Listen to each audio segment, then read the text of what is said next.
Dong-Joon, and then Duyeon Kim. So let's turn directly over to Professor Lee. Good afternoon, everyone. I'm Lee Kwang-Seok, Director from ROK US Nuclear Corporation at Kerry. My topic today is current status and prospect of nuclear power in the Republic of Korea. As you might know, currently Korea is in a very big debate on the future of nuclear power in Korea. In my presentation, I've explained the current status of nuclear power in Korea and the content of the debate. Korea's nuclear energy development started with the conclusion of the US ROK Nuclear Cooperation Agreement in 1956 and the enactment of the Atomic Energy Law in 1958. During last 60 years of nuclear energy development, Korea has made a very remarkable achievement, including its full localization of reactor and fuel technology, and nuclear export to United Arab Emirates and also to Jordan, and the development of very advanced nuclear technologies such as APR-1400, APR+, SMART, etc. Currently, Korea has 24 nuclear power plants in operation at 4 sites, which provided 30.6% of total electricity in 2016. Shingori number 3, the first APR-1400 in Korea, connected to the grid last year. 5 APR-1400 are under construction, and 2 APR-1400 and 2 APR+ is 1,500 megawatt in play currently. Gori number 1, the first nuclear power plant in Korea, was shut down permanently last June. With the continuous build-up of the nuclear power plant, Korea now has very sound supply chain in the area of construction planning, design engineering, equipment manufacturing, construction, operation and maintenance, nuclear fuel fabrication, and radioactive waste management. This sound supply chain and remarkable operational record were success factors for the first export of nuclear power plant to the United Arab Emirates.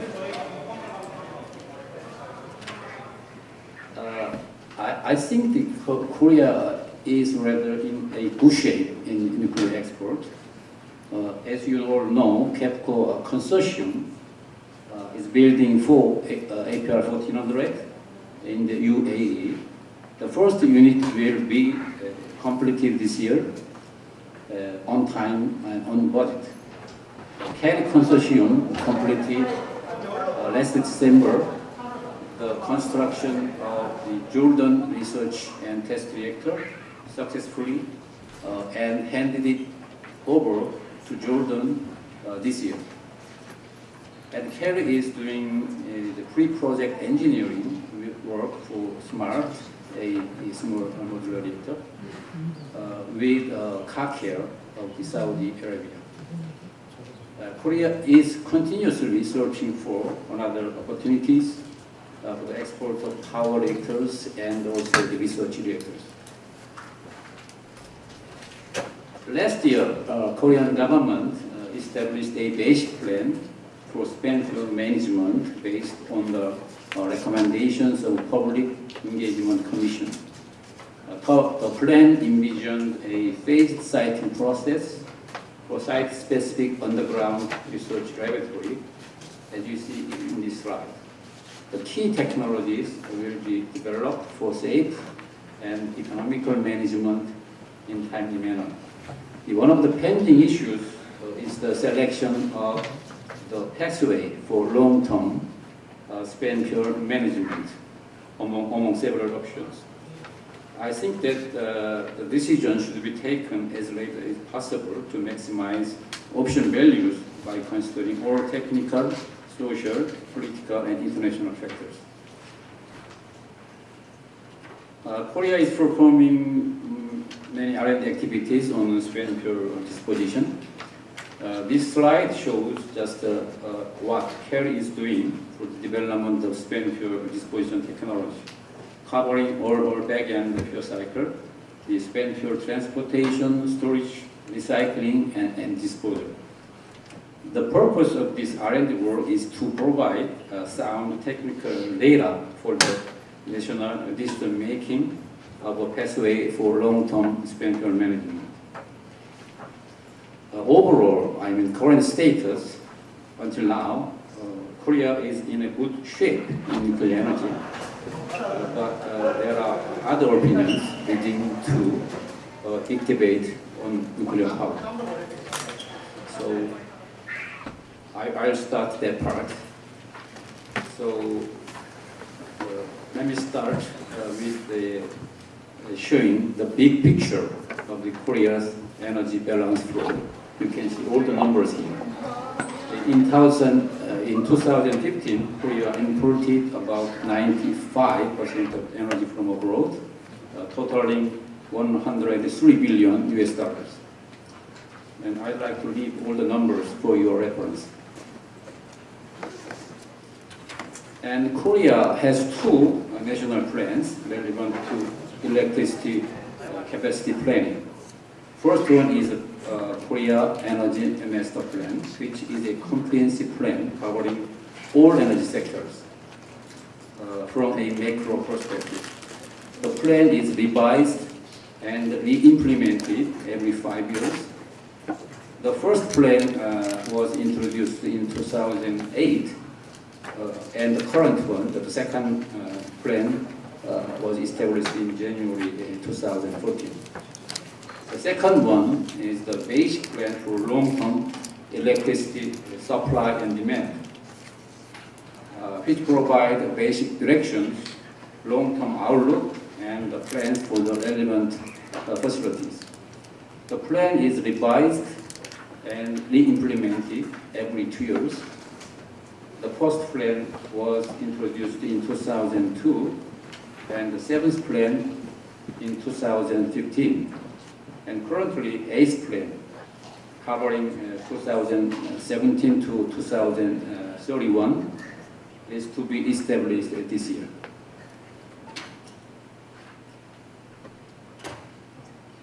The current administration is pursuing a phased-out scenario of nuclear and coal-fired power plants.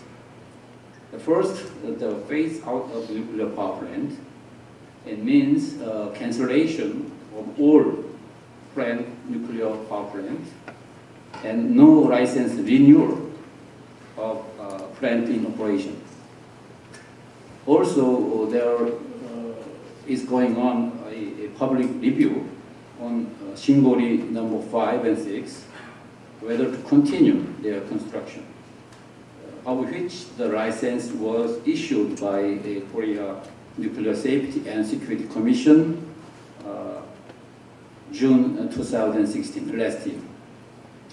And the site works are well advanced now.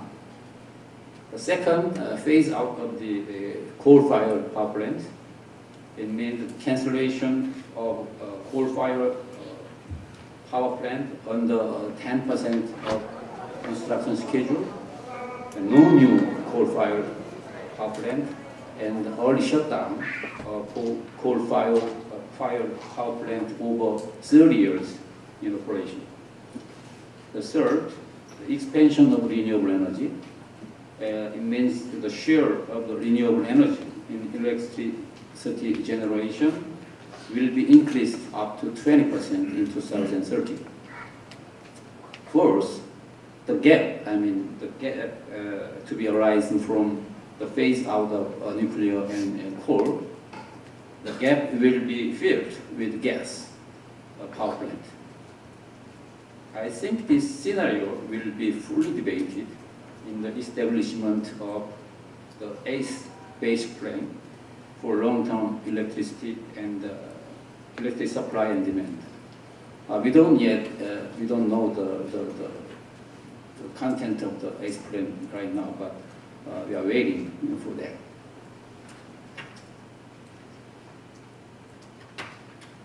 This slide shows the future installed capacity of nuclear power plant when the nuclear phase-out scenario is implemented.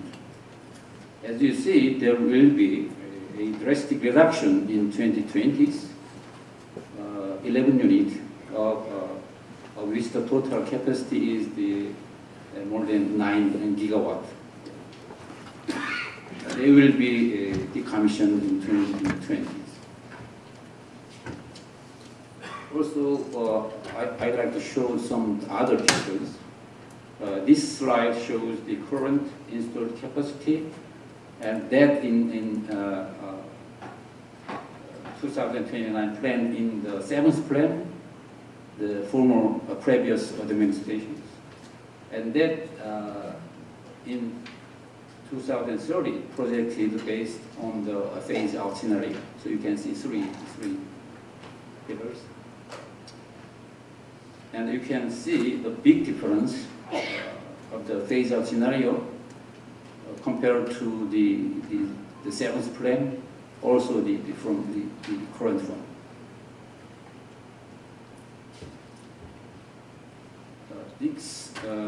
This picture shows the same thing, but in terms of the share of the electricity generation. You can see all the big difference in different perspectives.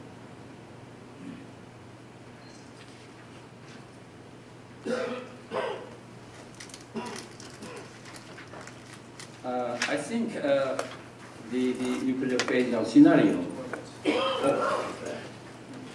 has many challenges. You can see there, I just listed 7. The first, ensuring security of electric supply.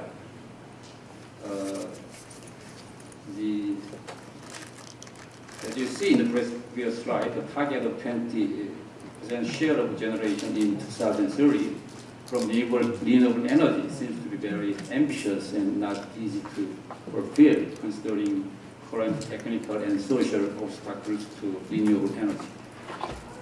Also, there are many vulnerability of the LNG supply. And second, maintaining electricity stability. There should be enough backup systems for renewable energy to compensate their fluctuation. Third, mitigating negative impact to the economy. From the nuclear phase-out scenario, we are expecting a higher electricity price, some larger energy import, especially the LNG. So there should be some policy measures to mitigate that. Fourth, meeting the goal of reducing greenhouse gas emissions. It is questioned whether Korea can meet the goal with much less nuclear power that emit lowest greenhouse gases. Fifth, resolving political and social conflict.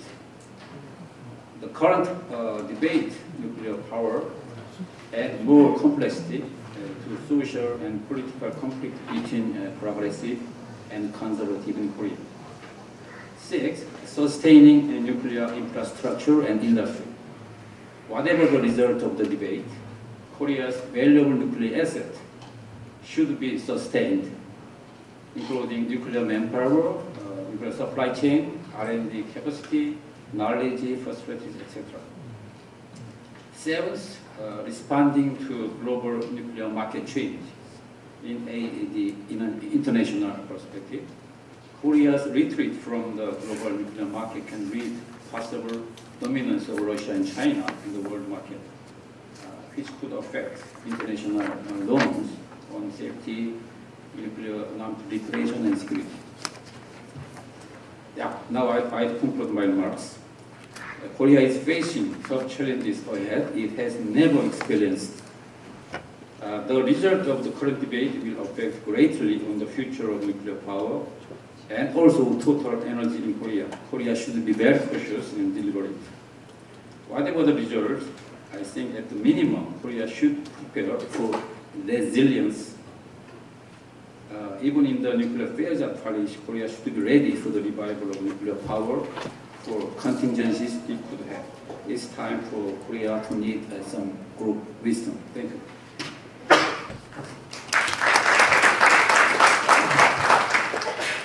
Dr. Cheon. Thank you very much. I'm very happy to be here with the wonderful audience in this beautiful gathering. And I understand the theme of this conference is non-proliferation, but I'm very sorry that my essay will be a little bit anti-non-proliferation. But I have to take that position because of dire security situation we are facing today. And I think the North Korean nuclear development is an existential threat to our national security. Since the beginning of this nuclear age, I think the Korean Peninsula is very unique in the kind of very disgraceful fact that between the two sides experienced this tragic war, several decades ago, costing several million casualties, and still this bitter memories of war remain in our mindset. One side voluntarily give up nuclear weapon option and allow the other side to take monopoly in nuclear capability. The Korean Peninsula is unique, and in terms of national security, it's not a good thing, I think. Since the beginning of North Korean nuclear program was publicized in 1991, there are 6 South Korean administrations and 4 American administrations. We have tried all sorts of efforts to persuade North Korea to be denuclearized. And then the fact is the total failure. The first of the U.S. policy was the withdrawal of American tactical nuclear weapons deployed in Korea since the late 1950s. It's a follow-on measure from President William Bush's presidential nuclear initiative in September 1991.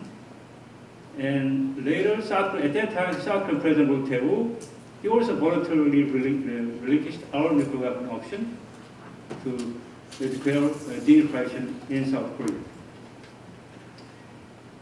Between this 1991 to 2007, a lot of variety of diplomatic initiative was made by 4 American presidents and 6 South Korean presidents, and we used all different sorts of platforms: inter-plan negotiation, USDP talk, 4-party talks, 6-party talks, 3-party talks, and occasionally those efforts made some beautiful agreements. Geneva agreement with someone from the Russian embassy raised the issue during the lunch, and the February 13th agreement, September 19th joint declaration, etc.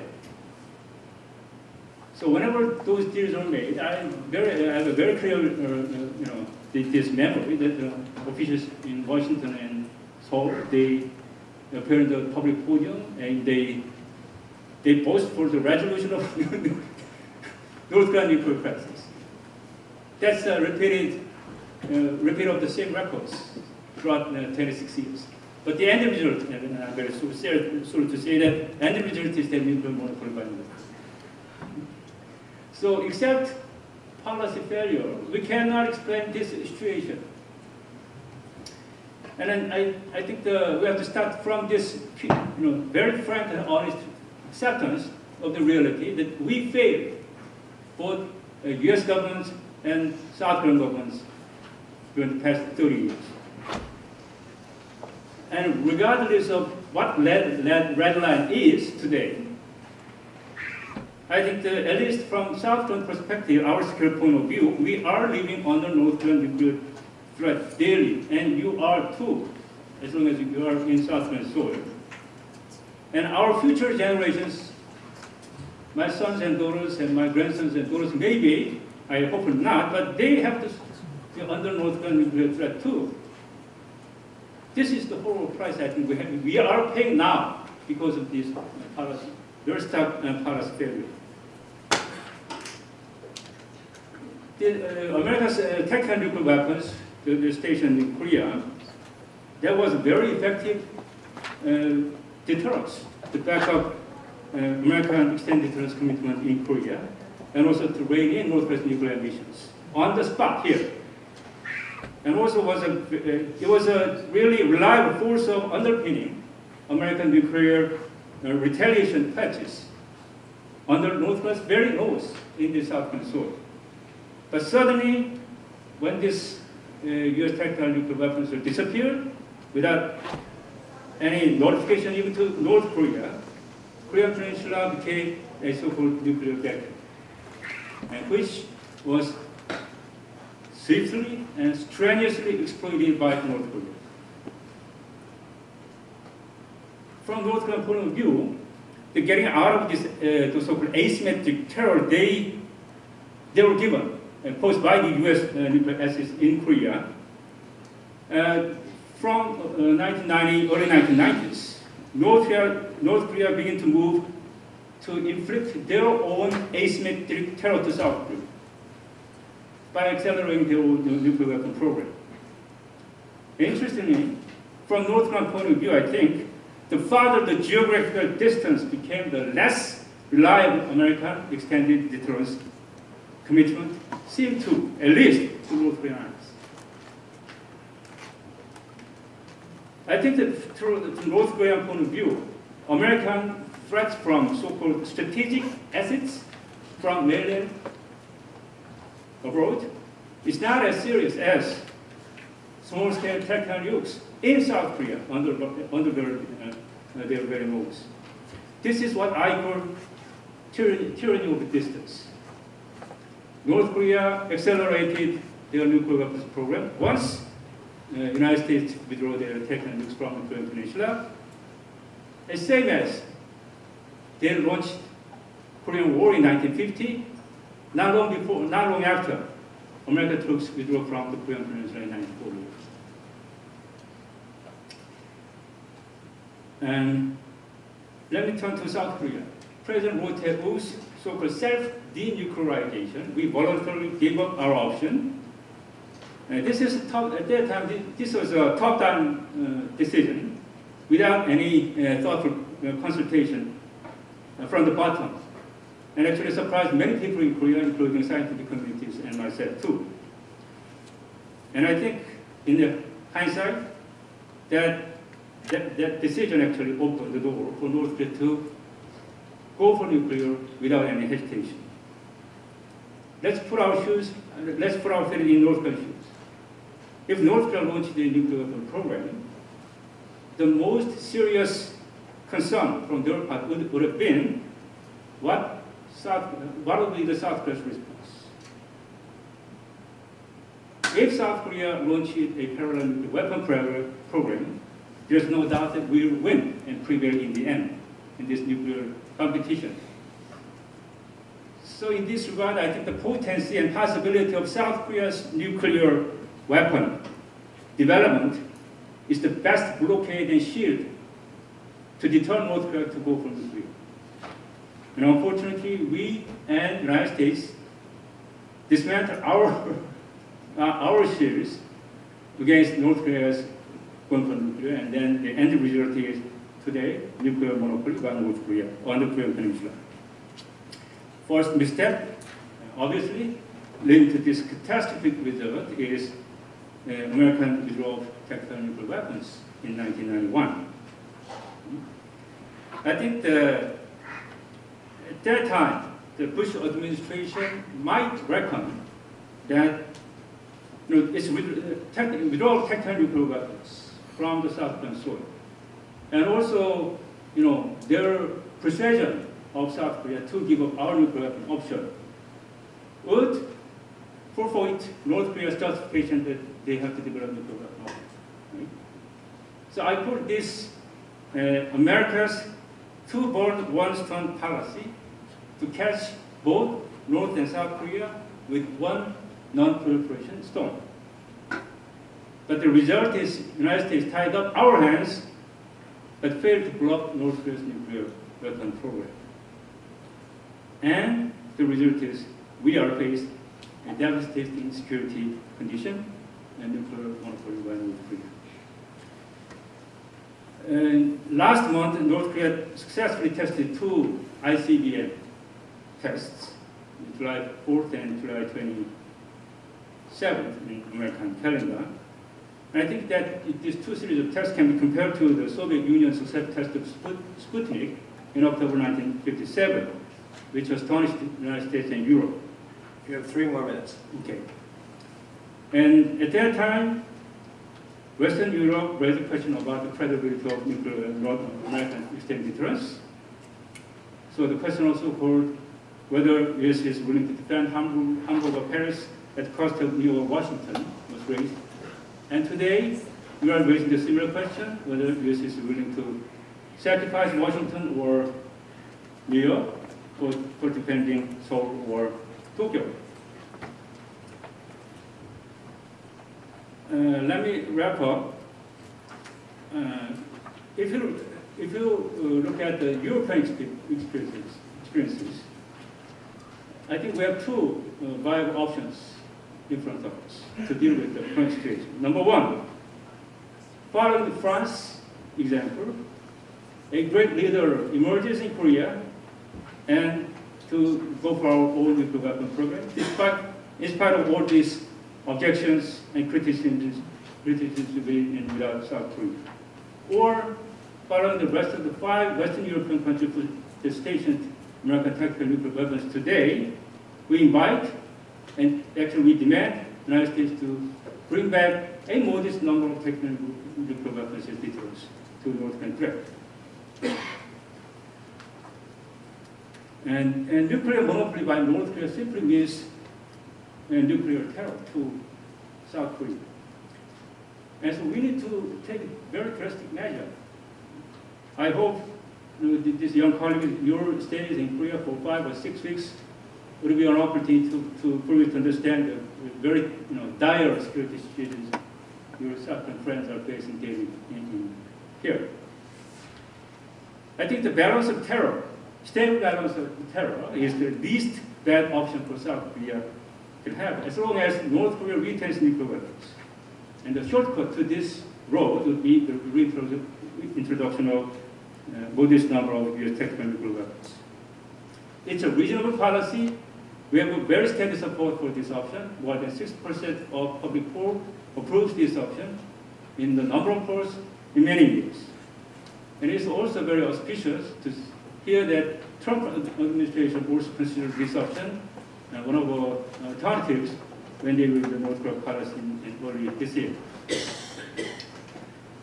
What if Washington refuses to our demand? Then we have no other option than to take our last option, which is to temporarily withdraw from the NPT and launch our own nuclear weapons program, activating the Article 10 of the NPT treaty. I think the sole purpose of this decision would be to deter North Korean nuclear threat and in the future negotiate away North Korean nuclear capability and our own nuclear capability on the Korean Peninsula and reach a nuclear-free Korean Peninsula. And I think we can persuade members of the NPT treaties that our efforts last 3 decades, depending on the NPT and member states of NPT, just purely failed, and we are under existential threat. And also, if we can make it very clear that as long as we have our own capability, we launch a bilateral disarmament talks with North Korea and de-nuclearize the whole Korean Peninsula and then rejoin NPT as a non-nuclear member state. Thank you very much. Joe. Okay. Good afternoon. most participants mentioned their pleasure to participate in this conference. Frankly speaking, it's embarrassing for me to participate in this conference because I not read my draft. I mean, initially I thought I could make the deadline, but after the deadline, I didn't make the deadline. After the deadline, I think I could make, finish. I could finish it. I draft probably 3 days before this presentation. Unfortunately, 2 days ago, I found myself still working on the draft, and I simply gave up. So today, I'm with sloppy PowerPoint slide only, and I have to blame myself, and I'm truly sorry for this slow performance here. Today, I'm going to discuss the North Korea's nuclear progresses and its implication to the U.S. extended deterrence in the Korean Peninsula. It is straightforward, but I think at least there are 3 points worthy of your attention. So, first is the interplay between North Korea's nuclear capabilities and the evolution of U.S. extended deterrence in Korean Peninsula, and also the interplay between North Korean capabilities and North Korea's nuclear rhetoric. So let's go to the first topic, the evolution of U.S. extended deterrence in Korean Peninsula. The extended deterrence in Korean Peninsula was like a taboo. It was mentioned only in 1978 officially. Before 1978, officially United States adopted the concept of extended deterrence, but South Korea was not willing to take this concept. I'll tell you later why South Korea was reluctant to take this concept. When South Korea failed the abandonment because of the Nixon shot in the late 1960s and early 1970s, United States gave security promises. When somebody provoked conventionally, United States would provide naval and aerial assistance. When somebody attacked South Korea with nuclear weapons, United States would provide nuclear umbrella. But these two promises was not satisfactory to South Koreans to accept, and there was serious negotiation between 2 countries. And finally, in 1978, South Korea reluctantly accepted the concept of nuclear umbrella at the bilateral defense ministers' talk. At the time, when South Koreans mentioned nuclear umbrella, it was not clear who gonna attack South Korea. So probably at the time, South Koreans thought Chinese nuclear attack because South Korea have some traumatic experience of the Korean War, because at the time the Chinese environment was really threat. That is why South Koreans in the 1970s, when they mentioned nuclear umbrella, probably nuclear attack from China. The concept of extended deterrence came in 1968. It is directly related with North Korea's nuclear threat. In 2005, North Korea Foreign Ministry announced the presence of nuclear weapons, and later, even though North Korea maintained nuclear ambiguity, eventually in 2006, North Korea carried out the first nuclear test. After the first nuclear test, and South Koreans came to accept the real North Korean threat. And then, at the time, there was no reliable method dealing with the North Korean threat, and eventually South Koreans reluctantly accepted the concept of extended deterrence. But if you check the wording in the SCM, the Security Council meeting, it is the minister level, defense ministers meeting between 2 countries. The United States confirmed, the United States mentioned security commitment, mentioned extended deterrence offered by the U.S. nuclear umbrella and consistent with mutual defense treaty. So if you check this wording, United States tried to narrow down the scope of extended deterrence only to nuclear umbrella, and South Koreans tried to expand this concept applicable to North Korean provocation. So this is the first time officially South Korean government accepted the concept of the extended deterrence. I'll tell you why South Korean government and South Koreans were reluctant to take this concept. Basically, there are two components. There are two components in the deterrence. First one is punishment. You could, initially, before your adversary, your enemy, provoke you, and you or your ally make some verbal commitment.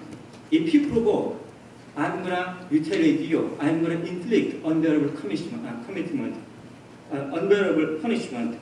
So basically, it means ex post punishment, and then your adversary, your enemy, will calculate the cost benefit of the provocation, and then decide not to provoke. This is the concept of extended deterrence. Deterrence by the punishment.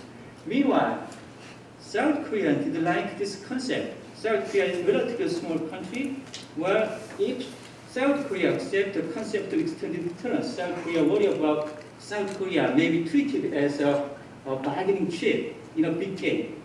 So South Korea wanted denial or defense, not punishment. Deterrence by denial, not deterrence by punishment.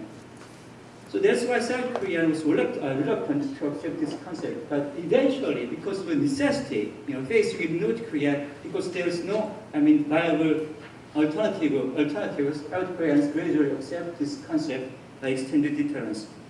So eventually, South Korea and United States end up here. Two countries agreed to have a tailored extended deterrence, and there are 3 steps in this tailored extended deterrence. In the first step, North Korea may make some threat using the WMD, nuclear weapons or chemical weapons. In this case, United States would deploy strategic bombers and submarines and surgical strike